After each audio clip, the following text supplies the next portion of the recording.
Bom dia, boa tarde, meus amigos e meus irmãos de todos os países que estão conectados conosco. E vamos para a nossa experiência missionária. Essa que eu vou contar também hoje aconteceu comigo antes que eu fosse missionário. Mais uma vez mais eu peço aos amigos e irmãos que, por favor, inscreva-se no canal aí no YouTube. Nós estamos com a meta aí do YouTube para alcançar 1000 inscrições. Temos até o momento 82, mas eu creio que vamos chegar lá. E compartilhe o vídeo, deixa também teu comentário, teu testemunho, e que juntos você e eu possamos edificar a vida das pessoas. Jeremias capítulo 1, versículo 5 é muito conhecido. Diz assim, Jeremias capítulo 1, versículo 5 diz: Antes que eu te formasse no ventre, eu te conheci, e antes que saísses da madre, te santifiquei, e às nações te dei por profeta. Eu era ainda menino, mas aconteceu na minha vida alguns sinais que indicavam o meu chamado. Só que sendo menino, sendo muito criança, eu não entendia nada. Eu era o filho caçula e o único varão da casa e era moleque. Andava pela rua com as crianças aí em Caratinga. Eu nasci em Piedade de Caratinga, cresci, depois fui para Caratinga. E por ter medo de castigo, de apanhar, porque era muito moleque, muito travesso, eu fugia de casa para escapar da vara. E minha mãe tinha o hábito de todos os dias, ela levantava às 4h30, 5 da manhã, para ir para o templo central da igreja em Caratinga, na rua Princesa Isabel, para as orações matutinas. E como sempre, eu ia com ela. Minhas irmãs dormiam, eu ia com ela, pendurado aí no braço dela, porque era bem pequeno, eu ia com ela. Mas quando eu fazia minhas travessuras, eu fugia de casa, mas não ficava muito longe, porque tinha medo. Então eu dormia aí na escada, nos pés da escada de casa. Eu dormia não, eu passava a noite, porque sabia que de manhã minha mãe se levantava para ir à oração, e eu tinha que sair dali antes que ela me encontrasse, porque se me encontrasse dormindo ia me pegar. Bom, numa dessas travessuras, eu fugi de casa. Fugi de casa, fiquei andando pela cidade até a tarde. Quando deu a noite, veja como Deus é misericordioso. Um menino, uma criança, meia-noite, 1h da manhã, 2h da manhã, andando pelas ruas de Caratinga sem que ninguém me fizesse nenhum mal. Foi Deus que me guardou.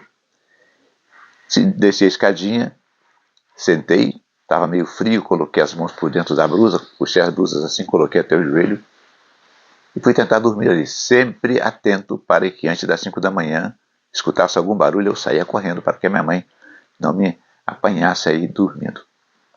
Numa dessas noites, o céu estava bem claro, a lua estava muito cheia, muito bonita. Eu estava sentado aí aos pés da escada e não conseguia dormir, preocupado de não ser fragado pela minha mãe. Quando não sei como, eu olhei para o céu. Estava bem claro, a lua bem bonita, e apareceu uma nuvem. E aquela nuvem foi tomando forma de duas pessoas maiores.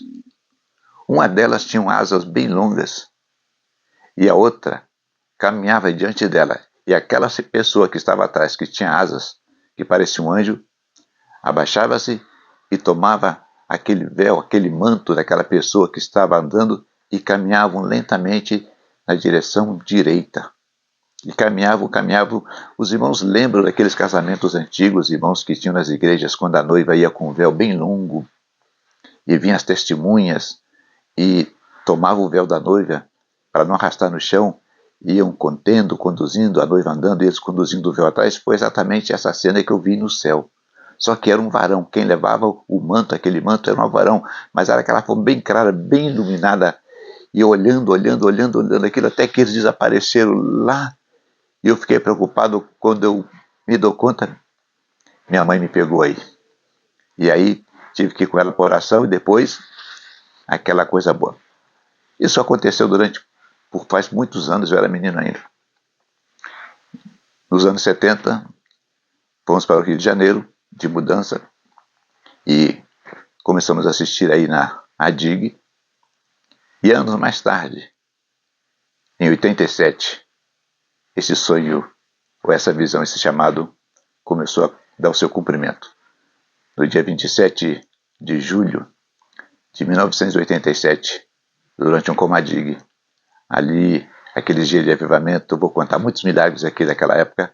Ali o Senhor, pela sua mão, sua misericórdia, fez do Adão da livraria o missionário. Deus tem várias maneiras de chamar. A cada um ele chama de maneira específica para um ministério específico. Mas tem uma coisa que eu gostaria muito de dizer para você.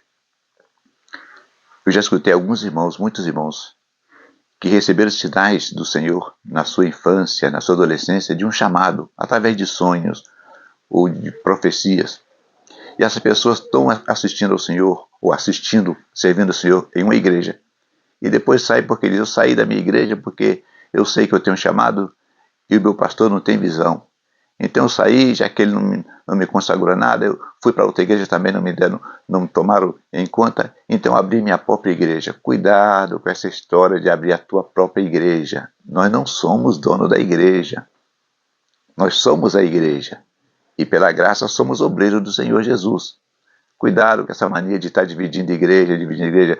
Quando as pessoas dividem uma igreja, eu digo isso porque conheci amigos assim.